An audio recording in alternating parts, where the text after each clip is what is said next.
तो खुद की खोज में निकल, तो किस लिए हताश है, तो चल तेरे वजूद की समय को भी तलाश।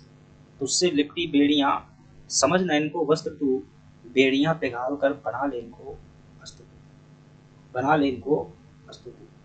चुनर उड़ा के ध्वज बनाए गगन भी कब कपाएगा, अगर तेरी रजा गिरी तो भूचाल आएगा। हेलो दोस्तों, welcome back to our channel. अपनी मेहनत को इतनी खामोशी से करो कि अगर तुम्हारी मेहनत फेल हो, दुनिया को लगना चाहिए कि भाई साहब क्या हो गया, अंधेर हो गया। तो अपनी मेहनत इतने कर्म इतनी ईमानदारी से करो। चलिए, एमपीपीएससी 2025 को टारगेट करते हुए हम चला रहे हैं एमपीपीएससी प्री की टेस्ट सीरीज, जो ये है दोस्तों दूसरा टेस्ट है हमारा। और इसमें हम करते हैं कितने क्वेश्चन, 25 क्वेश्चन इसमें करते हैं। और ये 25 क्वेश्चन दोस्तों देखने को करते हैं, इसमें 200 क्वेश्चन हो जाएंगे। आप यकीन मानिएगा, अंत तक बने रहिएगा, 200 क्वेश्चन करके दिखाऊंगा। 200 क्वेश्चन ना हो बताइएगा। ऐसी जो है मैं 100 टेस्ट सीरीज करने का टारगेट किया हुआ है, और इनके माध्यम से लगभग 15,000 फैक्ट जो है कंप्लीट करने का प्रयास किया है। और जो 200 क्वेश्चन डेली करेंगे, 100 दिन तक चलेगी, तो कितने हो जाएंगे दोस्तों, 20,000 क्वेश्चन हो जाएंगे। इतने में प्री किसी का दादाजी नहीं रोक पाएगा, आपका प्री का सिलेक्शन नहीं रुकेगा, ये मेरी गारंटी। बशर्ते आपको डेली सिर्फ क्लास ही देखनी होगी। और साथ में हम चला रहे हैं दोस्तों यूनिट 1 की क्लास, हिस्ट्री की। आप जो है टॉपिक वाइज जितने भी सिलेबस में जो जो पॉइंट दिए, हर टॉपिक का जो मैं वीडियो बना रहा हूँ, आप वहाँ से देखिएगा। एक क्लास चल रही है मेरी एमपी जीके की, और उसमें जो है मेरी चौथी क्लास है, तीसरी क्लास आज, तो ये आप जरूर देखिएगा। चलिए देर न करते हुए बात करते हैं इसकी। ये थोड़ा सा पढ़ लीजिएगा 1 मिनट का समय निकाल करके, ताकि आपको पता चल जाए कि पूरा जो ये सिस्टम है, जो मतलब ये आप अंत तक देखने वाले हैं, इसमें क्या क्या चीज़ें होंगी। आप ध्यानपूर्वक पढ़िएगा, 1 मिनट का समय है आपके पास।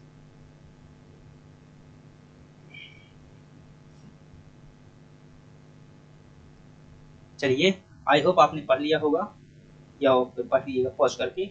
चलिए अब बात करते हैं, सीधे हम अपने प्रश्न की बात करते हैं। आपसे प्रश्न पूछा जा रहा है कि जो निम्नलिखित में जो आपके सामने दिए हुए हैं, इनमें से कौन सा जोड़ा गलत है। दोस्तों, कला और संस्कृति से क्वेश्चन उठाया गया है। मध्य प्रदेश की कला परिषद की स्थापना फ्रेंड्स 1952 में हुई थी, ये बात सही है। मध्य प्रदेश है, भाई थोड़ा गलत लिखा हुआ है, मध्य प्रदेश है। साहित्य परिषद की स्थापना 1954 में हुई थी, ये बात भी सही है। रविंद्र भवन की स्थापना 1964 में हुई थी, ये बात गलत है दोस्तों, क्योंकि इसकी स्थापना जो है कब हुई थी, 1962 में हुई थी। हिंदी ग्रंथ अकादमी की स्थापना 1969 में हुई थी, ये बात भी सही है। और आपका ऑप्शन क्या हो जाएगा, सही जवाब यहाँ पर पूछ रहा है कौन सा जवाब गलत है। दोस्तों गलत है ऑप्शन सी, तो आपका सही विकल्प होगा सी। चलिए कुछ अन्य संस्थाएं देखते हैं दोस्तों। जिंदगी में जितनी भी एनडीपीएससी प्री संस्थाएं पूछता है, कला और संस्कृति संबंधी सभी की सभी संस्थाएं जो है आपके सामने हैं। चलिए बात करते हैं। मध्य प्रदेश उर्दू अकादमी की स्थापना पूछ जाए तो दोस्तों ये कब हुई थी, 1976 में जो है उर्दू अकादमी की स्थापना की गई थी। आपसे पूछ जाए मध्य प्रदेश जो कालिदास अकादमी है, इसकी स्थापना कब हुई थी, तो फ्रेंड्स कालिदास अकादमी जो है इसकी स्थापना हुई थी आपकी 1971 में जो है कालिदास अकादमी की स्थापना हुई थी। आपसे पूछ जाता है अलाउद्दीन खां संगीत अकादमी की स्थापना कब हुई थी, दोस्तों 1979 में हुई थी। याद रखिएगा, अलाउद्दीन खां संगीत अकादमी की स्थापना कब हुई थी, 1979 में हुई थी। और ये दोस्तों अलाउद्दीन खां संगीत क्या है, अकादमी है, मैं कितना हाईलाइट कर रहा हूँ बार बार, ये मैहर में नहीं है, कहाँ पर है, भोपाल में। जितनी भी अकादमी यहाँ पर पढ़ा रहा हूँ, पूरी की पूरी कहाँ पर स्थित है दोस्तों, भोपाल में स्थित है। याद रख लीजिए कहाँ पर स्थित है, सभी की सभी भोपाल में स्थित है। एक को छोड़ करके, कौन सी, कालिदास वाली कहाँ पर स्थित है, वो उज्जैन में स्थित है, बाकी सभी भोपाल में स्थित है। इसलिए आपको क्या याद रखना है, सिर्फ समय भर याद रखना। अगला प्रश्न है, मध्य प्रदेश से जो सिंधी अकादमी है इसकी स्थापना कब हुई थी, दोस्तों सिंधी अकादमी की स्थापना जो है 1983 में हुई थी। आपसे पूछे मध्य प्रदेश संस्कृति अकादमी की स्थापना कब हुई थी, 1985 में हुई थी। दोस्तों रट लीजिएगा, एक बार ही रटना है, पीएससी का टेस्ट निकल जाएगा, जब अधिकारी बन जाओगे भूल जाए। तुलसी अकादमी की स्थापना कब हुई थी, दोस्तों 1987 में। कई लोग इसे भी गलत कर देते हैं, ये भी दोस्तों भोपाल में है। कई लोग कहाँ लगा देंगे, चित्रकूट में लगा देंगे तुलसी अकादमी, जी नहीं, चित्रकूट में नहीं है, अकादमी है ये, कहाँ पर है, भोपाल में। अगली बात करें, पंजाबी साहित्य अकादमी दोस्तों कहाँ पर है, ये भोपाल में ही होगी। और इसकी स्थापना कब की गई थी, 2013 में की गई थी। आप देखो जाए भोजपुरी साहित्य अकादमी दोस्तों, इसकी स्थापना भी 2013 में की थी। इतनी ही दोस्तों अकादमी है पूरी की पूरी। यही जो है बार बार पूछा रहता है, याद कर लो ना भाई, 15 फैक्ट पूरी की पूरी कर लो, हमेशा के लिए हो जाएगा, रट लो। चलिए अगले प्रश्न की बात करते हैं। अगला प्रश्न है, तो कंटेंट यदि दोस्तों पसंद आ जाए तो लाइक सब्सक्राइब जरूर करिएगा, अभी देखते जाइए। तानसेन समारोह का आयोजन, इस प्रश्न में पूरी की पूरी मध्य प्रदेश के समारोह को कंप्लीट कर देंगे। तानसेन समारोह का आयोजन की शुरुआत कब हुई थी दोस्तों? तानसेन समारोह आप जानते हैं महान संगीत सम्राट थे कौन? तानसेन। और इनके जन्म मतलब जब ये मृत्यु हुई थी तो वहीं पर जो है तानसेन समारोह का आयोजन किया जाता है ग्वालियर में। और ये कब से आयोजन किया जा रहा है दोस्तों? ये 1924 से जो है इनका आयोजन किया जा रहा है। चलिए कहाँ पर होता है? ग्वालियर में, याद रखिएगा इनका जो है आयोजन किया जाता है, जहाँ पर इनका मकबरा बना हुआ है। आपसे पूछना चाहिए खजुराहो नृत्य समारोह का आयोजन दोस्तों कहाँ पर होता है? तो आपका जवाब होगा छतरपुर में जो है खजुराहो नृत्य समारोह का आयोजन किया जाता है। आपसे पूछे मालवा उत्सव कहाँ पर होता है? ये दोस्तों जो है आपका इंदौर में होता है। हालांकि पहले जो है उज्जैन में भी होता था, मांडू में होता था, वर्तमान में इंदौर में होता है। निमाड़ समारोह जो दोस्तों ये आपका बड़वानी में होता है और खंडवा में होता है और खरगोन में होता है। 3 जगह जो है निमाड़ उत्सव मनाया जाता है। लोक रंग समारोह दोस्तों कहाँ पर होता है? लोक रंग समारोह जो है आपका भोपाल में होता है। कालिदास समारोह कहाँ पर होता है? तो आपका जवाब वो उज्जैन में होता है। मांडू उत्सव कहाँ पर होता है दोस्तों? ये मध्य प्रदेश के धार जिले में होता है। तुलसी उत्सव कहाँ पर होता है दोस्तों? ये है आपका सतना में जो है मनाया जाता है तुलसी उत्सव, चित्रकूट सतना में। राष्ट्रीय रामलीला समारोह दोस्तों कहाँ पर होता है? तो राष्ट्रीय रामलीला समारोह जो भोपाल में किया जाता है। चैतियागिरी बिहार महोत्सव दोस्तों कहाँ होता है? आधा आएगा यहाँ पर, और ये कहाँ पर होता है दोस्तों? सांची में जो है चैतियागिरी बिहार महोत्सव होता है। आपसे पूछे भोज समारोह कहाँ पर होता है? तो कंफ्यूज मत होइएगा कि भोज समारोह जो है कहाँ पर होगा, तो कई बार कंफ्यूज करते हैं भाई कि धार में होगा। जी नहीं, भोज समारोह कहाँ पर होगा? आपका भोपाल में होगा भोज समारोह। अगली बात करते हैं, गमक महोत्सव कहाँ पर होता है? फ्रेंड्स ये आपको बताना है कि गमक महोत्सव जो है कहाँ पर होता है। एक सेकंड को टाइम दीजिएगा।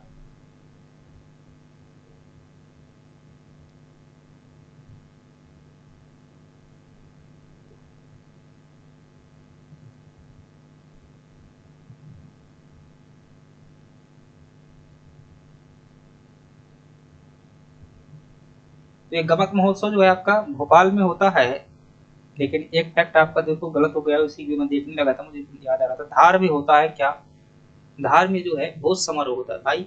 धारा नगरी भी क्या रही, राजा भोज की राजधानी रही, लेकिन भोजपुर शहर भी किसी ने बताया हुआ, तो मैंने सोचा भोपाल में होगा। तो ये आपको ध्यान रखना, यहाँ पर धार जिले में होता है आपका भोज समारोह। चलिए अगले प्रश्न की बात करते हैं दोस्तों। अगला प्रश्न है हमारे पास है कि बघेल संग्रहालय निम्नलिखित में से किस जिले में स्थित है? तो दोस्तों बघेल संग्रहालय की अगर बात करेंगे तो बघेल संग्रहालय कहाँ पर स्थित है?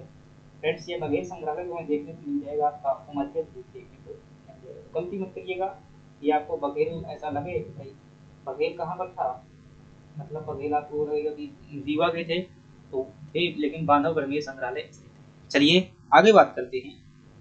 मध्य प्रदेश में दोस्तों सभी संग्रहालय इस क्लास में भी करेंगे। देखते हैं मध्य प्रदेश में केंद्र सरकार के कितने संग्रहालय हैं? 3 संग्रहालय हैं। मध्य प्रदेश के राज्य सरकार के जो है कितने संग्रहालय हैं यहाँ पर? तो आपका जवाब होगा कि 6 संग्रहालय मध्य प्रदेश में राज्य सरकार के हैं। आपसे भी पूछा जाता है कि मध्य प्रदेश में जिला संग्रहालय कितने हैं? 5 जो है मध्य प्रदेश में जिला संग्रहालय। और जनजातीय संग्रहालय कितने हैं? 3 हैं। और अन्य जो निजी संग्रहालय हैं वो कितने हैं? 6 है। चलिए एक करके देखते हैं। फ्रेंड्स जो केंद्रीय संग्रहालय है वो इंदिरा गांधी जनजातीय जो इंदिरा गांधी राष्ट्रीय संग्रहालय है, ये कहाँ पर आपको देखने को मिल जाएगा? ये फ्रेंड्स आपको भोपाल में देखने को मिल जाएगा, जगह कम है। और आपसे पूछे केंद्रीय संग्रहालय कहाँ पर है? तो दोस्तों जो केंद्रीय संग्रहालय है वो आपका कहाँ पर मिल जाएगा? इंदौर में मिल जाएगा केंद्रीय संग्रहालय। केंद्रीय संग्रहालय कहाँ पर है? इंदौर में है। आपसे पूछे सांची संग्रहालय कहाँ पर है? दोस्तों सांची पुरातात्विक संग्रहालय सांची में है, रायसेन जिले में। ये केंद्रीय संग्रहालय है दोस्तों 3। अगली बात करें राज्य स्तर के जो संग्रहालय हैं, तो भोपाल में जो स्थित है दोस्तों, तो आप जानते हैं कि भोपाल में जनजातीय संग्रहालय स्थित है। कौन से स्थित है? जनजातीय संग्रहालय भोपाल में स्थित है। आपसे पूछे ओरछा में दोस्तों, तो ओरछा में क्या है आपका? रामायण कला संग्रहालय कहाँ पर है? ओरछा में है। आपसे पूछे छतरपुर में है जो दोस्तों छत्रसाल बुंदेला जी के नाम पर कौन सा है आपका छतरपुर में संग्रहालय पड़ता है? छत्रसाल संग्रहालय या दुबेला संग्रहालय सिर्फ कह दिया जाता है। जबलपुर में दोस्तों जो है यहाँ पर एक संग्रहालय मिल जाएगा आपको जबलपुर में, और वो कौन सा है? दुर्गावती संग्रहालय जो है आपको जबलपुर में मिल जाएगा। जबलपुर में कौन संग्रहालय होगा? रानी दुर्गावती संग्रहालय कहाँ पर है? आपका जबलपुर में है। आपसे पूछे सतना में कौन सा है दोस्तों? तुलसी संग्रहालय जो है आपका सतना मिल जाएगा, तुलसी संग्रहालय। आपसे पूछे ग्वालियर में जो है आपका तो गुजरी महल संग्रहालय जो है आपका कहाँ पर है, गुजरी महल संग्रहालय वो आपका ग्वालियर में। ये जो है राज्य सरकार के 6 संग्रहालय हैं। अगली बात करते हैं निमाड़ी में दोस्तों, सॉरी यहाँ पर जो ओरछा में हो गया भाई, निवाड़ी में जो कौन सा संग्रहालय है, तो जिला संग्रहालय की हम बात कर रहे हैं। तो जहांगीर जो दोस्तों संग्रहालय मिल जाएगा, निवाड़ी मिल जाएगा। जहांगीर महल संग्रहालय कहाँ पर है, निवाड़ी में है। बुंदेला का मित्र था जहांगीर। दूसरी बात करें मंदसौर में दोस्तों, नटनागर, नटनागर जो है, नटनागर, जो नटनागर संग्रहालय मिलेगा वो कहाँ पर मिलेगा, थोड़ा सा क्वालिटी बढ़ाइएगा भाई, जगह नहीं है, थोड़ा सा मैंने ध्यान नहीं दिया इतना, मतलब थोड़ी सी गहराई से लिख दिया, बाद में लिखना पड़ता है। तो मंदसौर में जो है कौन सा, नटनागर संग्रहालय है। फिर बात करें रीवा में जो है दोस्तों आपका, रीवा जिले में संग्रहालय मिल जाएगा, इसका नाम है रीवा महाराजा संग्रहालय, तो नाम से स्पष्ट है। उमरिया मिल जाएगा आपका बघेल संग्रहालय, उमरिया मिल जाएगा। आपसे पूछिए महेश्वर जो है दोस्तों, ये अहिल्याबाई जी का जो संग्रहालय है कहाँ पर है, महेश्वर में है, जो खरगोन में पड़ता है। और भोपाल में दोस्तों जनजातीय संग्रहालय है एक, क्या है आपका, भोपाल में एक मिल जाएगा आपको जनजातीय संग्रहालय। फिर आपसे मिल जाएगा छिंदवाड़ा में जो है बादल भोई संग्रहालय मिल जाएगा, कौन सा, बादल भोई संग्रहालय। खजुराहो में मिल जाएगा दोस्तों आदिवर्त संग्रहालय, आदिवर्त संग्रहालय कहाँ मिल जाएगा, खजुराहो में। निजी संग्रहालय में दोस्तों नटनागर शोध संस्थान जो है आपका, ये एक प्रकार का निजी संग्रहालय है, और ये कहाँ पर पड़ेगा, ये आपका मंदसौर में पड़ जाएगा, मंदसौर में पड़ जाएगा। अगली बात करें जिवाजी जो संग्रहालय है, ये आपका कहाँ मिलेगा, ग्वालियर में मिलेगा, जिवाजी राव सिंधिया संग्रहालय। और कृष्णराज जो संग्रहालय है वो कहाँ पर है, रीवा में है। तो फ्रेंड्स अगली बार से थोड़ा सा मैं ध्यान रखूंगा कि इतनी चीजें तो घनी न लिखी जाए, क्योंकि यहाँ पर अब लिखने के लिए जगह नहीं है, तो बाद में नोट्स नहीं बन पाता है। तो आप इसे सुन लीजिएगा ध्यान से, मैं अगली बार जब ऐसा क्वेश्चन आएगा तो वो सोच समझ कर लिखूंगा। अगली बात करते हैं कि निम्नलिखित में से कौन सी नदी उत्तर की ओर प्रवाहित नहीं होती है। दोस्तों मध्य प्रदेश में बात करें तो कई नदियां जो है दक्षिण की ओर जाती हैं, उत्तर की ओर जाती है। चलिए की बात करते हैं। तो चंबल दोस्तों उत्तर की ओर जाती है, सिंध भी उत्तर की ओर जाती है, केन भी जाती है, लेकिन सोन जो नदी है आपकी कहाँ की ओर जाती है, उत्तर पूर्व की ओर प्रवाहित होती है। चलिए देखते हैं नदियां, प्रमुख नदियां हैं दोस्तों। आपसे पूछे उत्तर की ओर जाने वाली नदियां कौन है, दक्षिण की ओर जाने वाली नदियां कौन है, पूर्व की ओर जाने वाली नदियां कौन सी हैं, और पश्चिम की ओर जाने वाली नदियां कौन सी हैं। तो उत्तर की ओर जाने वाली नदियों में दोस्तों जो आपका पहला नाम आता है वो कौन सा है, चंबल नदी उत्तर की ओर जाती है, और क्षिप्रा और काली सिंध, पार्वती, सिंध, टोंस, बेतवा, केन, ये सभी नदियां दोस्तों कहाँ की ओर जाती हैं, ध्यान रखिएगा, मध्य प्रदेश में उत्तर की ओर प्रवाहित होती हैं। अगली बात करें दक्षिण की ओर प्रवाहित होने वाली नदियों में कौन कौन सी है, बेरगंगा, पेंच, वर्धा, प्राणहिता, कान्हन। पूर्व की ओर प्रवाहित होने वाली नदियां सोन, जोहिला, महाना, महान, ये 3 नदियां जो है पूर्व की ओर जाती हैं। पश्चिम की ओर जाने वाली नदियां नर्मदा, ताप्ती और माही है। दोस्तों ये क्या है, मध्य प्रदेश की कुल नदियां हैं, कौन सी किस दिशा में बहती है ये हमने बात की। चलिए अगले प्रश्न की बात करते हैं। अगला प्रश्न है कि मध्य प्रदेश की दूसरी सबसे लंबी नदी कौन सी। दोस्तों मध्य प्रदेश की जो सबसे लंबी नदी है वो पहले नंबर में कौन आती है, नर्मदा आती है, 1312 किलोमीटर जिसकी क्या है लंबाई है। दूसरे नंबर में कौन आती है, चंबल आती है। तीसरे नंबर में सोन आती है। चौथे नंबर में ताप्ती आती है, और 5वें नंबर में कौन आती है, बेतवा जो है 5वें नंबर में आती है। ये 5 मध्य प्रदेश की सबसे बड़ी नदियां हैं। प्रश्न पूछता है दूसरी सबसे बड़ी नदी कौन सी है, चंबल है, और 965 किलोमीटर जो है इसकी लंबाई हमें देखने को मिल जाती है। चलिए देख लेते हैं नर्मदा की लंबाई कितनी है दोस्तों, 1312 किलोमीटर है। चंबल की लंबाई कितनी है, 965 किलोमीटर है। सोन जो है तीसरी, ये पहली सबसे बड़ी हो जाएगी, ये दूसरी हो जाएगी, ये आपकी तीसरी हो जाएगी जो 780 किलोमीटर सोन है। चौथी सबसे बड़ी नदी है वो आपकी कौन सी, ताप्ती है, जो 724 किलोमीटर है। 5वीं सबसे बड़ी नदी है वो आपकी बेतवा है, जो कि 590 किलोमीटर। चलिए अगले प्रश्न की बात करते हैं। अगला प्रश्न है मध्य प्रदेश के प्रथम राज्यपाल कौन थे। दोस्तों आज के बाद जो राज्यपाल संबंधी फैक्ट आपको लिख लीजिएगा, मैं तो कहता हूँ ध्यान पूर्वक जो है लिख लीजिएगा, ऐसे फैक्ट आपको कहीं भी नहीं मिलेंगे, यकीन मानिएगा, क्योंकि ये मेरी खुद की रचना है। मैं एक साथ जो है सभी चीजें बता दूंगा यहाँ पर पूरे राज्यपाल से, आज के बाद समस्या खत्म। मध्य प्रदेश के प्रथम राज्यपाल कौन थे, तो प्रश्न तो सिंपल है आपका, प्रथम राज्यपाल थे पट्टाभी सीतारमैया, लेकिन इसके जो प्रश्न है बहुत महत्वपूर्ण है। आपसे पूछे मध्य प्रदेश के प्रथम राज्यपाल कौन थे, तो आपका जवाब होगा पट्टाभी सीतारमैया। आपसे पूछे प्रथम महिला राज्यपाल कौन थी, तो दोस्तों आपका जवाब क्या होगा, सरला अग्रवाल जो है प्रथम महिला राज्यपाल थी। आपसे पूछे मध्य प्रदेश में कार्यवाहक राज्यपाल कितने रहे हैं, दोस्तों याद रखिएगा मध्य प्रदेश में कुल कितने कार्यवाहक राज्यपाल रहे हैं, 5 रहे हैं।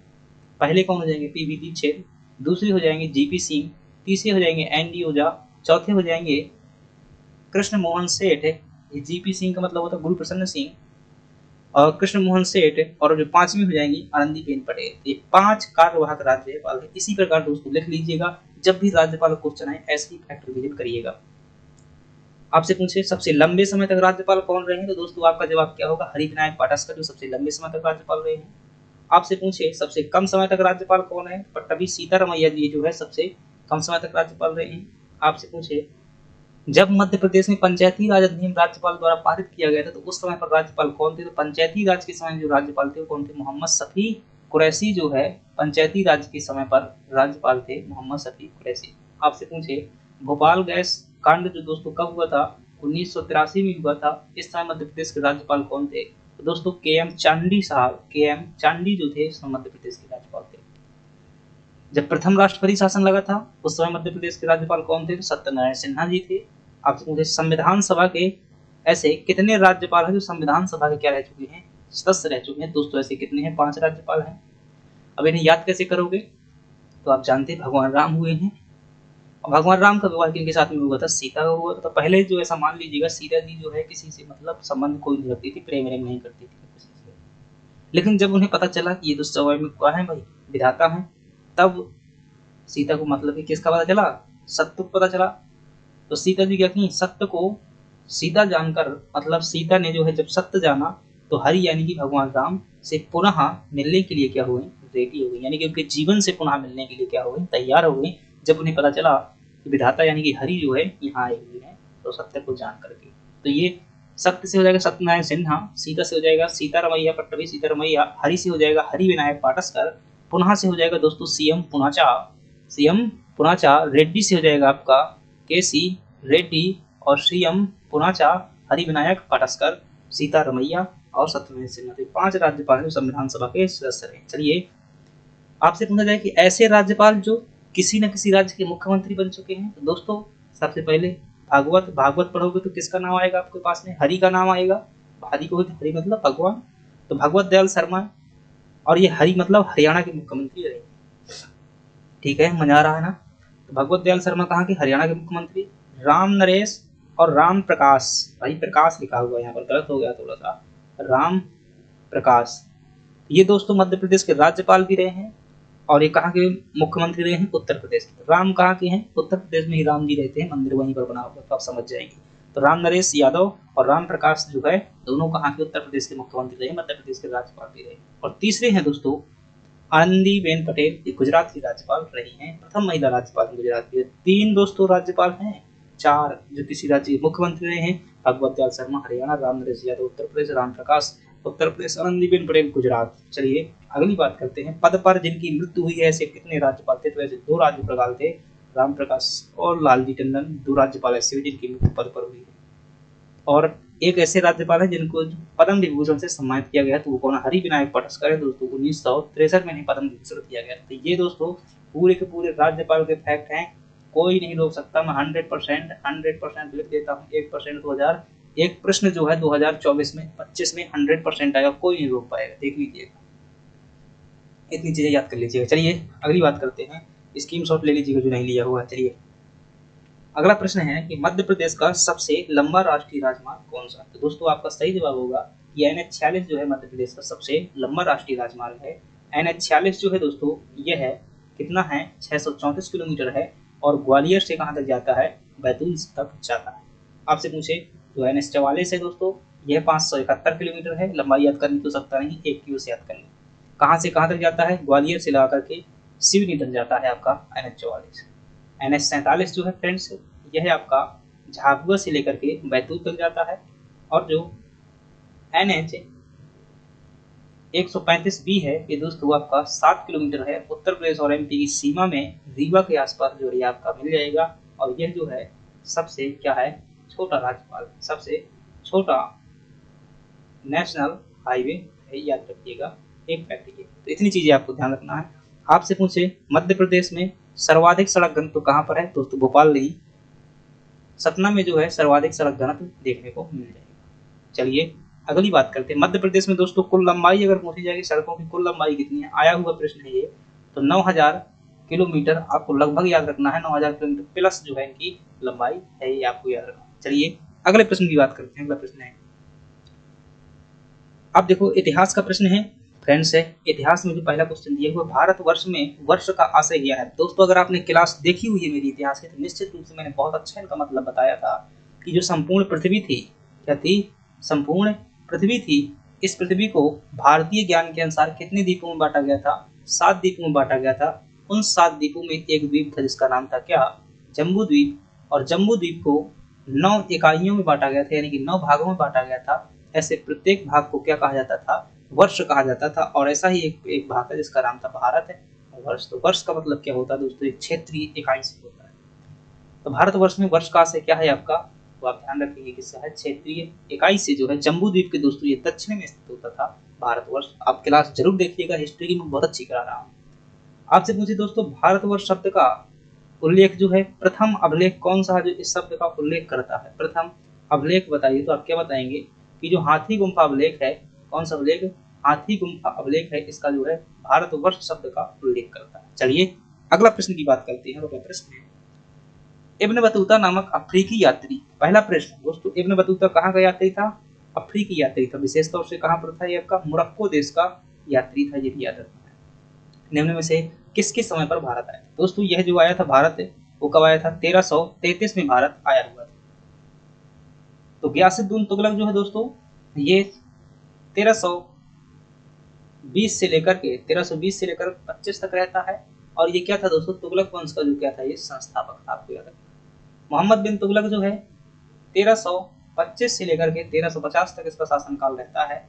और ये दोस्तों क्या था, दूसरा शासक था तुगलक वंश का। और अब बताइए 1333 का समय किनके समय पर आता है, 1320 और 25 में, इसी के समय पर जो है आपका कौन आया हुआ था, इब्न बतूता है। सही जवाब आपको हो जाएगा मोहम्मद बिन तुगलक। लेकिन मोहम्मद बिन तुगलक ने दोस्तों कई योजना चलाई, उसकी योजनाएं असफल हो गई, इसलिए उन्हें इतिहासकारों ने क्या कहा, कि व्यक्ति पागल सुल्तान है। हालांकि पागल नहीं था, बहुत दिमागदार व्यक्ति था। फिरोज शाह तुगलक दोस्तों, इसके द्वारा क्या की गई थी, ये भी मोहम्मद बिन तुगलक का छोटा भाई था, चचेरा भाई था। बाद में मोहम्मद बिन तुगलक का दोस्तों मूल नाम जो हुआ करता था जौना खां था, तो उसकी याद में जो है जौनपुर शहर बसाया था। ये मोस्ट इंपोर्टेंट प्रश्न है, पूछता है कि जौनपुर की स्थापना किसने की थी, फिरोज शाह तुगलक। आपसे पूछे वह कौन सा शासक था जिसने ब्राह्मणों पर जजिया लगाया था, ब्राह्मणों पर भी जजिया लगा दिया था, वो कौन शासक था, फिरोज शाह तुगलक। नासिरुद्दीन दोस्तों बहुत घटिया शासक था, मतलब कमजोर प्रवृत्ति का था। 1398 में इसके समय पर जो है तैमूर लंग ने आक्रमण किया, तैमूर लंग ने, और ये भाग करके दिल्ली छोड़ करके भाग गया। बाद में शहीद वंश की स्थापना हो गई। चलिए अगले प्रश्न की बात करते हैं। अगला प्रश्न है, प्लासी के युद्ध के समय ब्रिटिश सेना का नेतृत्व किसने किया था। तो फ्रेंड्स सबसे पहला आपसे प्रश्न पूछ जाए, प्लासी का युद्ध कब हुआ था, तो आपका जवाब होगा दोस्तों 1757 में हुआ था। आप कहेंगे सर किसके मध्य में हुआ था, तो यह जो है आपका जो बंगाल के नवाब हुआ करते थे, नवाब और ब्रिटिश ईस्ट इंडिया कंपनी के मध्य में हुआ था। ब्रिटिश ईस्ट इंडिया कंपनी की सेना का नेतृत्व कौन कर रहा था, क्लाइव भाई साहब कह रहा था। और जो नवाब की सेना, जो नवाब जो थे कौन थे इस समय पर, सिराजुद्दौला जो है नवाब हुआ करते थे। तो इतने आपको चीजें ध्यान रखना है। इसका परिणाम क्या हुआ दोस्तों, इसका परिणाम क्या हुआ, ईस्ट इंडिया कंपनी की जो है जीत हो गई। हालांकि ये एक सोची साजी लंबी साजिश सी थी। कहाँ पर हुआ था यह युद्ध दोस्तों, बंगाल में हुआ था। और बंगाल का एक जिला हुआ करता था, इसका नाम था नादिया जिला। नादिया जिले में जो है ये आपका प्लासी का युद्ध है फ्रेंड्स। क्लाइव, तो आपका सही जवाब क्या हो जाएगा भाई, यहाँ पर जो है क्लाइव सही है। आपसे पूछ जाए कि बंगाल का प्रथम गवर्नर कौन था, बंगाल का प्रथम गवर्नर कह रहा हूँ, बंगाल का प्रथम गवर्नर कौन था, क्लाइव था। और अंतिम गवर्नर कौन हो जाएगा दोस्तों, जो अंतिम गवर्नर होगा बंगाल का वो क्या होगा आपका, Warren Hasting.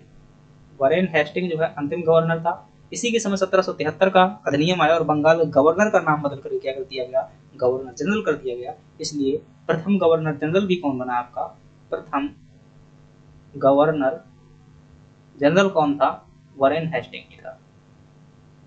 Hector Munro friend से अलग व्यक्ति है, बात करेंगे इसकी। कॉर्नवालिस ने दोस्तों 1793 में अपना 1793 भाई क्यों कहता हूँ, 1784 से शासन करता है, 93 तक रहता है।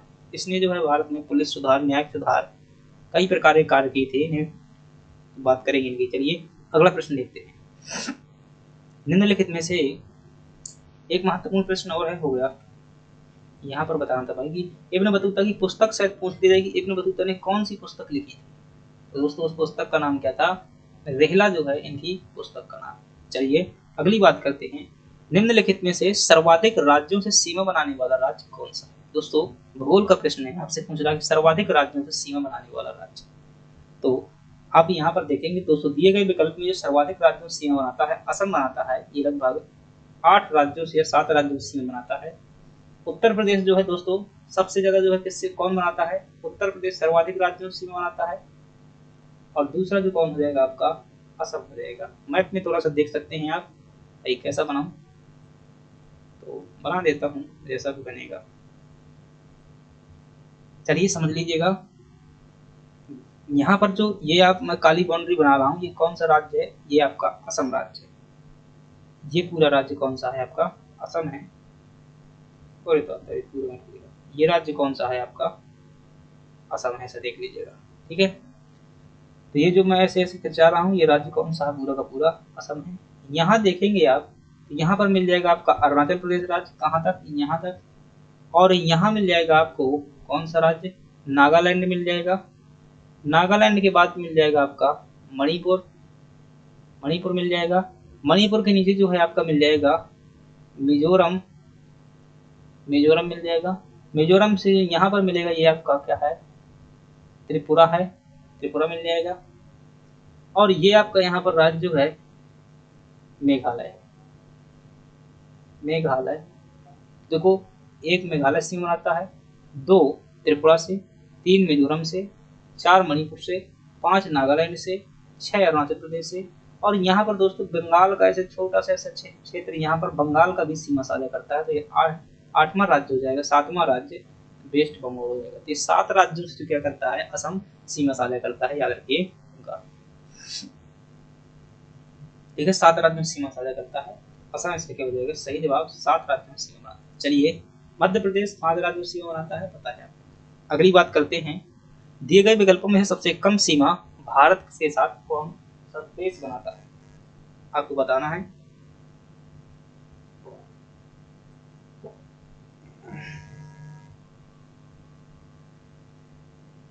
तो फ्रेंड्स इसके लिए जो आपको शायद पता हो, ट्रिक है, आप याद कर लीजिएगा, काफी इंपॉर्टेंट है, बचपन में बीए किया।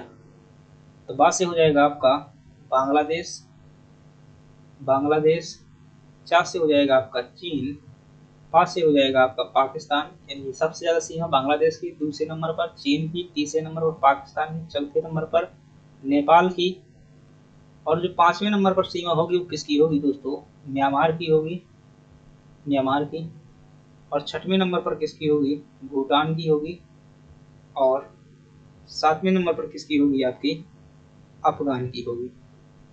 तो सबसे कम सीमा किसकी लगती है, अफगानिस्तान की। सबसे ज्यादा सीमा किसकी है, बांग्लादेश की। लेकिन पूछता है कि दिए गए विकल्पों में से सबसे कम सीमा किसकी है, दिए गए विकल्पों में से। तो फ्रेंड्स चीन की तो ज्यादा हो जाएगी भाई, दूसरा नंबर आता है चीन का, पहला आता है बांग्लादेश का। और यहाँ पर जो है 55 नेपाल हो जाएगा आपका, सही जवाब हो जाएगा आपका म्यांमार जो है यहाँ पर सही विकल्प होगा। इस क्रम में आप जो है इस ट्रिक को याद कर लीजिएगा, इसी से जो आपके सही विकल्प सही हो जाएंगे। सबसे घटते रही है नीचे को सीमा जो है दूरी के अनुसार घट रही है। आपसे प्रश्न पूछे भारत और बांग्लादेश के बीच में कौन सी सीमा रेखा है, तो आप क्या कहेंगे, त्रिपुरा शून्य रेखा है। आप कहेंगे भारत चीन के मध्य में कौन सी रेखा है, तो आपका जवाब होगा मैकमोहन रेखा। तो इतनी बातें आपको ध्यान रखनी है दोस्तों। चलिए अगली बात करते हैं, बहुत इंपॉर्टेंट टेस्ट सीरीज है, याद रखिएगा। मैं सिर्फ क्वेश्चन नहीं करवा रहा हूँ, बहुत आसपास की चीजें बता रहा हूँ। तो लाइक सब्सक्राइब तो बनता है ना, बनिए, बताइए, कर दीजिएगा भी मत, लास्ट में कर दीजिएगा।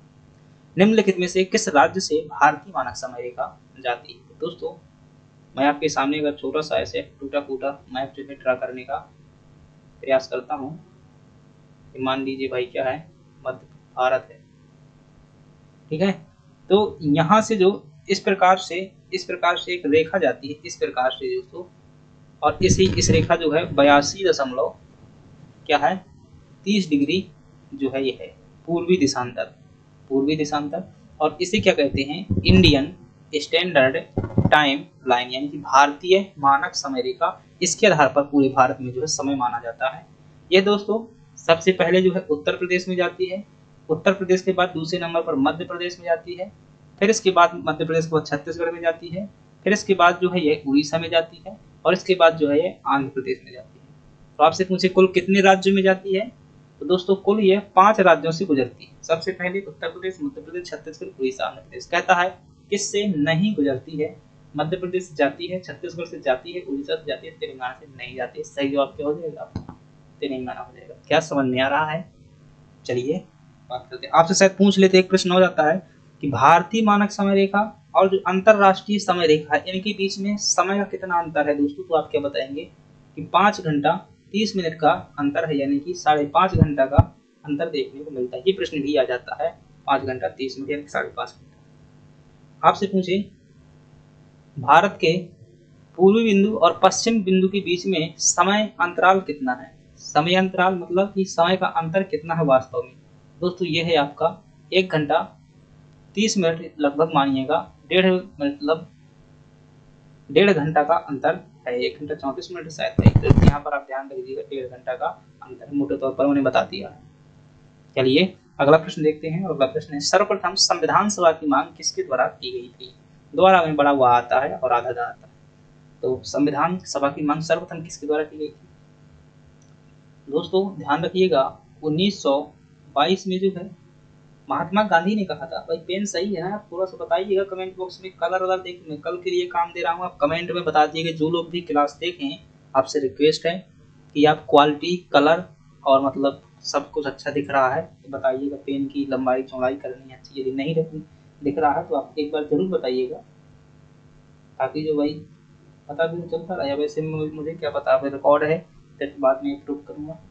तो 1922 में जो महात्मा गांधी जी क्या कहते हैं कि जो भारतीय संविधान होगा, भारतीय संविधान भारतीयों की इच्छा अनुसार होगा, भारतीयों की इच्छा अनुसार होगा। ऐसे प्रश्न आते हैं ना MPPSC में अब आने लगे हैं, इच्छा अनुसार हो कथन वाले प्रश्न, ये याद रखिएगा। 1922 में महात्मा गांधी ने संविधान सभा के लिए क्या कहा कि जो भारत का संविधान होगा भारतीयों की इच्छा अनुसार बनेगा। और संविधान भाई भारत का संविधान नहीं, भारतीय संविधान सभा, भारतीय संविधान भारतीयों की इच्छा अनुसार होगा। और जो ये बनाएगी तो संविधान सभा बनाएगी, और संविधान सभा में कौन होंगे, इस संविधान सभा में जो है भारतीय होंगे। क्या होंगे, भारतीय होंगे, तभी तो बनेगा ना भारतीयों की इच्छा के अनुसार। ये बात ध्यान रखना। बाल गंगाधर तिलक ने दोस्तों 1895 में एक कानून जो है प्रस्तुत किया जिसका नाम था स्वराज विधेयक। क्या नाम था, स्वराज विधेयक। और इस स्वराज विधेयक में पहली बार जो है संविधान सभा की बात की गई थी 1895 में। इसका सही जवाब क्या हो जाएगा, आपका ऑप्शन बी हो जाएगा। एम एन राय ने दोस्तों आपसे 1934 में जो मांग की थी संविधान सभा की, अगर आपसे पूछा जाए कि प्रथम बार औपचारिक मांग किसके द्वारा की गई थी, प्रथम औपचारिक मांग, तो आपका जवाब क्या होगा, एम एन राय, जो 1934 में की गई थी। जवाहरलाल नेहरू ने दोस्तों 1936 में जो है कांग्रेस अधिवेशन में मांग की थी। तो आपको इतनी बातें ध्यान रखनी है। चलिए अगले प्रश्न की बात करते हैं। और संविधान सभा गठन जो दोस्तों कब किया गया था, 1946 में किया गया था। कैबिनेट मिशन के सुझावों पर किया गया था। अगली प्रश्न की बात करते हैं। हरित क्रांति से सर्वाधिक लाभ किन फसलों को हुआ था। दोस्तों हरित क्रांति जो मुख्यतः पहली बात ये समझिए किससे संबंधित है, खाद्यान्न उत्पादन को बढ़ावा देने से संबंधित है। एक्चुअली में 1 मिनट के अंतर्गत पूरी कहानी बता देता हूँ, आप समझ जाएं तो बहुत अच्छी बात है। भारत कब हुआ, 1947 में क्या हुआ, आजाद हुआ। चमगादड़ चीन ने 1962 में आक्रमण कर दिया। 1964 में दोस्तों क्या हो गई, जवाहरलाल नेहरू की मृत्यु हो गई। 1965 में जो है नल्ला पाकिस्तान ने आक्रमण कर दिया। भारत के पास में बड़ी ही खराब दुर्दशा हो गई थी भाई साहब। एक तरफ जो है हम वैसे भी पहले से टूटे हुए थे, अंग्रेजों ने हमें लूट लिया था। 1962 में जो चीन ने आक्रमण कर दिया, जितना हमारा पैसा धरा हुआ था बचत पूंजी, हमने बंदूकें खरीद ली, गोला बारूद खरीद लिया। 1964 में जो देश के प्रधानमंत्री मर गए, सत्ता पलट हो गया, तो राजनीति में बहुत दलदल मच गया। 1964 में ही प्रधानमंत्री बने जिनका नाम था लाल बहादुर शास्त्री, लाल बहादुर शास्त्री जी बने। और भाई साहब जौन कसर थी तो गुजरात में इधर से पाकिस्तान ने आक्रमण कर दिया। बलवंत राय मेहता जो मुख्यमंत्री हुआ करते थे गुजरात की, उनकी मृत्यु हो गई। पाकिस्तान ने सोचा कि ये टूट चुका है भारत, इसको और तोड़ देते हैं। अब लाल बहादुर शास्त्री ने सोचा भाई क्या जो है हमारी जिंदगी ही खराब है, तो इन्होंने क्या दिया था, एक नारा दिया था, जय जवान का नारा और जय किसान का नारा। ये नारा का मतलब भी समझते हो ना, जिंदगी में आज समझ में आ जाएगा। इस समय पर जहां खाद्यान्न उत्पादन की संकट थी, भारत जो है खाद्यान्न के लिए जूझ रहा था, तो शास्त्री जी ने क्या कहा, जय किसान, किसानों मेरे देश के तुम्हारी जय हो, आज बहुत मेहनत करो हो सकता है, क्योंकि देश को भी कई विदेशी ताकतों ने घेर लिया था, इसलिए जवानों की भी हो सकता था, इसलिए इन्होंने क्या कहा कि जय जवान। तो जय जवान और जय किसान को बढ़ावा देने की जो सख्त जरूरत थी, दोनों आवश्यकताओं की पूर्ति कर दी शास्त्री जी ने, और इनको जो रहस्यमयी तरीके से 1966 में दोस्तों ताश के अंदर रूस में जो इनकी क्या है मृत्यु हो जाती, पता नहीं कौन मरवा देता। तो ये पूरी कहानी थी। भारत खाद्यान्न उत्पादन से जूझ रहा था, हम कटोरा लेकर कहाँ पहुंचे, यूएसए के पास पहुंचे, अमेरिका के पास में पहुंचे, और अमेरिका ने क्या कहा कि तुम्हारे यहाँ पर ऐसे ही रहेगा, घटिया लोग हो तुम, जब तक तुम, हम पहले क्या करते थे, प्राकृतिक खेती करते थे, तो अमेरिका ने कहा जब तक तुम रासायनिक खादों का प्रयोग, कीटनाशकों का प्रयोग नहीं करोगे तुम्हारे खाना नहीं पूजेगा। हमने क्या किया, अमेरिका की बातें अपना ली, और फिर हमारे यहाँ पर खूब क्या होने लगा, गेहूं चावल होने लगा। लेकिन किसकी वजह से, खाद की वजह से। आज जो है दुर्भाग्य है इस देश का कि हर कोई प्राकृतिक खेती छोड़ करके ये रासायनिक खेती करने लगा है। आज फिर से पूरे देश दुनिया में प्राकृतिक खेती की मांग को बढ़ाया जा रहा है, अभी बात करेंगे जब आएगा। तो ये पूरी कहानी थी दोस्तों। तो हरित क्रांति खाद्यान्न उत्पादन से संबंधित है, और खाद्यान्न में जो है दोस्तों खाने वाली फसलें आती हैं, जिसमें गेहूं और चावल दोनों शामिल हैं। सही जवाब सब क्या हो जाएगा, डी हो जाएगा। आपसे पूछा जाएगी हरित क्रांति का जनक दोस्तों पूरे विश्व में किसे कहते हैं, तो क्या बताएंगे आप, नॉर्मन बोरलॉग को जो है, नॉर्मन बोरलॉग को क्या कहा जाता है, हरित क्रांति का जनक कहा जाता है। और शायद भारत में जनक पूछ ले तो किसे कहा जाता है, एमएस स्वामीनाथन को जो है भारत में हरित क्रांति का जनक कहा जाता है। क्या फ्रेंड्स कहानी समझ में आई है ना, समझ में आई है तो पूरा अंत तक देखिए। G20 समूह में कुल कितने सदस्य शामिल हैं, तो फ्रेंड्स आप जानते हैं कि G20 क्या है, एक संगठन है। भाई काफी टाइम पे मुझे लगता है वो 10 बस 11 बजने वाले हैं, तो आप थोड़ा सा मुझे लगता है फास्ट करना होगा। G20 समूह दोस्तों क्या है, एक संगठन है। कैसा संगठन है भाई, आर्थिक संगठन है, जो कि विकासशील देशों का संगठन है। किसका संगठन है, विकासशील जो देश हैं उनका संगठन है। भारत भी जो है इसका क्या है, सदस्य है। अभी हाल ही में जो दोस्तों 2023-24 में जो बैठक हुई है, अभी मतलब दिल्ली में इसकी क्या हुई थी, बैठक हुई थी। उस बैठक को हमने क्या कहा था, भारत मंडपम कहा था। प्रश्न पूछा है कितने सदस्य हैं इसमें, दोस्तों नाम तो इसका G20 है, लेकिन इसमें कितने सदस्य हो गए हैं, 21 सदस्य। ठीक, 2 संगठन इसमें शामिल है। चलिए अगली बात करते हैं, अगला प्रश्न है, दूसरी पीढ़ी के कंप्यूटर में प्रोसेसिंग डिवाइस के रूप में किसका प्रयोग किया गया था। तो आप ध्यान रखिएगा, जो आपका दोस्तों दूसरी पीढ़ी के कंप्यूटर थे वो आपका ट्रांजिस्टर का इसमें प्रयोग किया गया था। किसका प्रयोग किया गया था, ट्रांजिस्टर का। आपसे पूछा गया कि प्रथम पीढ़ी के कंप्यूटर होते थे उसमें किसका प्रयोग किया गया था, वैक्यूम ट्यूब का कंप्यूटर जो है, वैक्यूम ट्यूब का प्रयोग जो है प्रोसेसिंग डिवाइस के रूप में प्रथम पीढ़ी कंप्यूटर में किया जाता था। दूसरी पीढ़ी कंप्यूटर में ट्रांजिस्टर का प्रयोग, और जो तीसरी पीढ़ी कंप्यूटर हो इसमें आईसी चिप का प्रयोग, और जो चौथी के बाद जो अगले कंप्यूटर हो उसमें माइक्रो प्रोसेसर प्रयोग किया गया। आपसे पूछे आईसी चिप का आविष्कार किसने किया था, तो दोस्तों जैक किल्बी ने किया था। चलिए अगले प्रश्न की बात करते हैं, समय का थोड़ा सा अभाव है। निम्न में से किस रोबोट का प्रयोग जो है इसरो द्वारा अपने पहले मानव अंतरिक्ष मिशन में किया जाएगा। तो दोस्तों मानव के, तो आपसे शायद ये पूछे कि प्रथम मानव मिशन कौन सा है भारत का, तो वो कौन सा है आपका, गगनयान है। गगनयान में जो है दोस्तों 3 व्यक्तियों को भेजा जाएगा, 3 मनुष्य को भेजा जाएगा। इसमें जो है एक रोबोट को सहायता के लिए भेजा जाएगा, और उस रोबोट का नाम क्या है, व्योममित्रा जो है उस रोबोट का नाम। सही जवाब हो जाएगा आपका ऑप्शन बी दक्ष। दोस्तों ये DRDO का रोबोट है जो बम काटता है, भरोसे सम्मानित है। सोफिया जो दोस्तों एक बुद्धिमान रोबोट है, इसे जो है नागरिकता भी दी गई है सऊदी अरब द्वारा। हेंसन रोबोटिक्स नाम की कंपनी द्वारा बनाया गया था, हेंसन रोबोटिक्स नाम की कंपनी द्वारा इसे बनाया गया था। लक्ष्मी बात करें दोस्तों, ये एक प्रकार का बैंकिंग रोबोट है, बैंकिंग रोबोट है, बैंक में सहायता करता है। कृत्रिम बुद्धिमत्ता का प्रयोग संभव है दोस्तों। कृत्रिम बुद्धिमत्ता को जो है हटा दीजिए, तो आप सीधा सा लिख लीजिएगा यहाँ पर, बुद्धि का प्रयोग कहाँ पर संभव है, जहाँ पर आपकी जो आप प्रयोग हो सकते हैं, जहाँ पर मनुष्य प्रयोग हो सकता है, वहीं पर जो है बुद्धि का भी प्रयोग किया जा सकता है, चाहे वो बुद्धि मानवीय हो चाहे कृत्रिम बुद्धि से। तो कंप्यूटर गेम बनाने में निश्चित रूप में हो सकता है, गेम खेलने में। प्रावीण्य प्रवाली मतलब दोस्तों होता है एफिशिएंसी, दक्षता बढ़ाने में हो सकता है। रोबोटिक्स में ये भी हो सकता है। सही जवाब हो जाएगा आपका ऑप्शन डी। कृत्रिम बुद्धिमत्ता क्या होती है दोस्तों? हमारे पास में क्या है? बुद्धि है। अगर यही बुद्धि किसमें चली जाए, मशीनों में चली जाए, तो उसे क्या कहते हैं? कृत्रिम बुद्धिमत्ता कहते हैं। क्या भाषा मेरी समझ में आ रही है ना?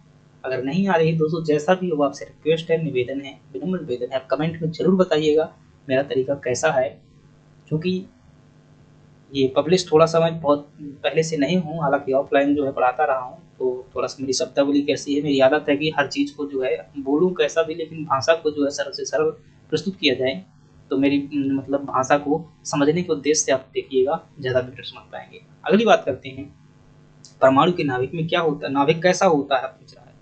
तो फ्रेंड्स, ये है आपका परमाणु और यह है आपका परमाणु का नाभिक। इसमें होता है प्रोटॉन और होता है न्यूट्रॉन। आप जानते हैं कि न्यूट्रॉन कैसा होता है फ्रेंड्स? उदासीन होता है।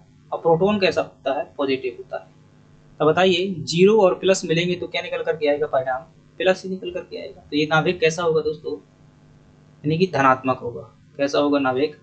धनात्मक होगा। तो इसका सही जवाब क्या हो जाएगा? धनावेशित।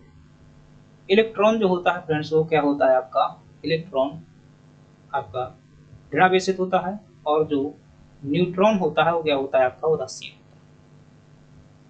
आपसे पूछे, भारत के प्रथम वैज्ञानिक जिन्होंने दुनिया में सबसे पहले परमाणु के बारे में जानकारी दी थी दोस्तों, महर्षि कणाद दुनिया के प्रथम वैज्ञानिक थे, जिन्होंने कहा था कि संसार का प्रत्येक पदार्थ जो है परमाणु से मिलकर के बना हुआ है। बाद में गोल्डस्टीन, रदरफोर्ड, डाल्टन, इन सभी बताते रहे क्या मतलब होता है। चलिए अगली बात करते हैं, प्रोटीन के दो अणुओं के मध्य कौन सा बंध पाया जाता है? तो दोस्तों, जो पोषक होते हैं, पोषक पदार्थ, जीव विज्ञान क्वेश्चन है, तो प्रोटीन के दोस्तों दो अणु जो होते हैं उनके मध्य में मिलता है आपका पेप्टाइड बॉन्ड। एस्टर बंध पूछे आपसे तो दोस्तों बांध नहीं भाई, बंध है।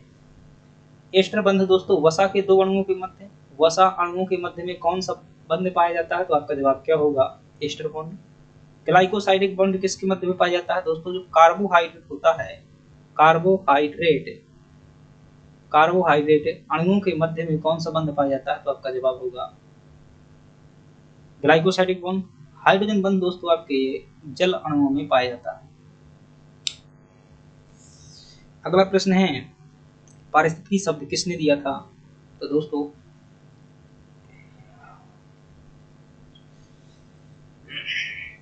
पारिस्थितिकी शब्द फ्रेंड किसने दिया था? तो आप ध्यान रखेंगे, इसे इंग्लिश में क्या कहते हैं? इकोलॉजी कह दिया जाता है। और इसको दोस्तों दिया था अर्नेस्ट हैकल द्वारा दिया गया था, 1979 में शायद दिया था, समय नहीं बता रहा हूँ मैं, सिर्फ उत्तर बता रहा हूँ। अर्नेस्ट हैकल द्वारा जो है इसको दिया गया। तो इसका सही जवाब हो जाएगा option A. A G Tansley जो है दोस्तों, ए जी टेंसले, इन्होंने दोस्तों पारिस्थितिक तंत्र, पारिस्थितिक तंत्र शब्द किसने दिया था? यानी कि क्या कहूँ मैं, इको सिस्टम शब्द किसने दिया था? तो आपका जवाब होगा ए जी टेंसले ने जो है दिया था। जोसेफ ग्रेनेल जो थे दोस्तों, इन्होंने नीके, आपने सुना होगा, इसकी स्पेलिंग होती है NICHE, नीचे में से कई लोग पढ़े थे, नीके। परिस्थिति की नीके शब्द किसने दिया था? जोसेफ ग्रेनेल ने दिया था। पर्यावरण और परिस्थिति से संबंधित दोस्तों 10% का नियम है, 10% का नियम किसने दिया था? तो आपका जवाब होगा लिंडमान ने 10% का नियम दिया। चलिए अगले प्रश्न की बात करते हैं। अगला प्रश्न है, सहारिया जनजाति का निवास मध्य प्रदेश के किस क्षेत्र में है? तो दोस्तों उत्तरी क्षेत्र में आपको मिल जाएगी सहारिया जनजाति, दक्षिणी क्षेत्र में आपको मिल जाएगी कोरकू, कोरकू मिल जाएगी, कुछ हिस्सा में गोंड भी मिल जाएगी, भील भी मिल जाती है दोस्तों, निमाड़ क्षेत्र में भील भी मिलती है। पूर्वी क्षेत्र में आपको मिल जाएगी विशेष तौर से दोस्तों, यहाँ पर पनिका जनजाति मिल जाती है, पनिका जनजाति मिल जाती है, और जो बहुत सी जनजातियां छोटी छोटी की तो वो मिल जाती हैं। पश्चिम में दोस्तों आपको मिल जाएगी मुख्यतः भील और बंजारा, ये पश्चिम क्षेत्र में देखने को मिल जाती है। चलिए अगले प्रश्न की बात करते हैं। अगला प्रश्न है, अगरिया किस जनजाति की उपजाति है? क्या है अगरिया दोस्तों? जनजातियां होती हैं, उनकी क्या है? उपजातियां होती हैं। तो फ्रेंड्स अगरिया जो है गोंड जनजाति की उपजाति, किसकी है? गोंड की है। आप देखिएगा जो गोंड जनजाति है इसकी उपजातियां कौन कौन सी हैं, तो आप लिख लीजिएगा यहाँ पर, और हमेशा ऐसे ही पढ़िएगा दोस्तों, एक जाति की पूरी उपजातियां एक साथ पता होनी चाहिए। तो गोंड की जो होती है, एक होती है अगरिया, अगरिया, एक होती है नागरची, नगरची, एक होती है सोलहास, एक होती है कोयला भूतिस, कोयला भूतिस, कोयला भूतिस, और एक होती है ओझा, और अगरिया, नगरची, सोलहास, प्रधान एक होती है दोस्तों परिधान। प्रधान भी इसी की जनजाति थी। ये सभी किसकी उपजातियां हैं दोस्तों? गौंड जाति की उपजातियां हैं। आज का दोस्तों लास्ट प्रश्न है, किस जनजाति में मछली नृत्य पाया जाता है? तो फ्रेंड्स, मछली नृत्य की बात की जाए तो किसमें पाया जाता है? ये बंजारा जनजाति जो है मछली नृत्य करती है। और बंजारा जनजाति दोस्तों दुनिया की सबसे सौंदर्य प्रधान जाति मानी जाती है। इन्होंने ही आपका कंघी का आविष्कार किया था। ये दोस्तों खासतौर से मध्य प्रदेश के मंदसौर सागर में काफी बड़ी संख्या की पाई जाती है बंजारा जनजाति की। लाखा बंजारा झील भी आपकी सागर में ही है। तो इसका जवाब सही होगा ए। खैरवार जनजाति दोस्तों बात करें शिवपुरी के आसपास, शिवपुरी मुरैना मिलती है। कोरकू जनजाति आपकी मुख्यतः बैतूल जिले दक्षिण में मिल जाएगी। सहारिया जनजाति जो है आपका उत्तरी मध्य प्रदेश में मिल जाएगी। सहारिया जनजाति में दोस्तों आपका लहंगी नृत्य और दुलदुल घोड़ी। दुलदुल घोड़ी अगर बुंदेलखंड के हैं तो आप कमेंट बॉक्स में बताइएगा कि ये नृत्य देखा है या नहीं देखा है, दुलदुल घोड़ी। तो ये फ्रेंड्स क्या थी आपकी जो है कोरकू जनजाति में जो एक महत्वपूर्ण नृत्य चलता है जिसका नाम है चटकोरा नृत्य। चटकोरा नृत्य। तो फ्रेंड्स ये क्लासें थी आपकी, जो हमारा 2 नंबर का जो टेस्ट था उसको कंप्लीट किया। और नेक्स्ट जो टेस्ट होगा दोस्तों 3 नंबर का होगा, फिर से 25 प्रश्न होंगे, फिर से इसी प्रकार का जो नए टॉपिक शामिल करेंगे हम। तो आपको यदि क्लास अच्छी लगी हुई है तो लाइक सब्सक्राइब जरूर करिएगा, शेयर करिएगा, पहुंचाइएगा दोस्तों। बहुत जल्दी आप लोग जितना शेयर करेंगे तो बहुत जल्दी जो है आपसे लाइव रूबरू होंगे। और कोशिश करूंगा कि लाइव बनाएं ताकि जो है मुझे कमियां पता चलती रहें, भी ऐसे में कमियां पता नहीं चलती हैं। चलिए, धन्यवाद।